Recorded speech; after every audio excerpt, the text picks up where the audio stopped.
I pull out of the parking lot feeling a weird sense of satisfaction that lasts about 5 minutes until I hit the main road and remember it's rush hour.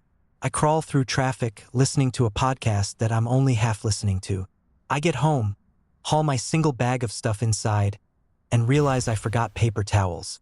My life is a series of strategic failures. The next day, I decide to be productive and go to a different store, a smaller, less rage-inducing grocery store near my apartment. It's cleaner, the lighting is better, and the parking lot usually has spots available. The vibe is chilled that I'm in the freezer aisle, contemplating whether I should spend a ridiculous amount of money on fancy ice cream or just get the generic tub of vanilla bean that tastes mostly like frozen air. I go for the air. I turn my cart around, and who do I nearly run into? The SUV driver, the parking spot bandit. And yes, the fluffy dog is there too, sitting in the child seat of the cart, wearing a tiny little sweater. Now we freeze. It's like a Western showdown in front of the frozen peas.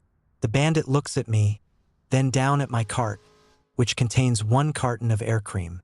I look at their cart, which has maybe 3 things in it. The bandit blinks first. "Oh," they say. I nod stiffly. "Oh, indeed." There's this incredibly awkward silence while we just stare at each other. They clear their throat. "Look, about yesterday. The parking spot. My bad. I was not expecting that." I sort of just stare at them, trying to process this sudden burst of human decency. Yeah, it was a little rough. They actually look a little embarrassed, which is a new look for them. My kid was having a meltdown in the back seat, and I just saw the spot and panicked. "I didn't mean to cut you off."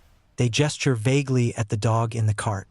"Had to bribe him with a trip to the pet section." The dog wags its tiny tail.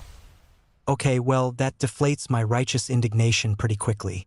A kid meltdown is a universally accepted excuse for temporary insanity. My silent cart waving yesterday now feels a little less justice and a little more petty. "Ah, fair enough," I say, trying to sound gracious and not like someone who secretly fantasized about putting a "for sale" sign on their SUV. Traffic was a nightmare anyway. We part ways on vaguely civil terms. As I walk away, I can't help but look back.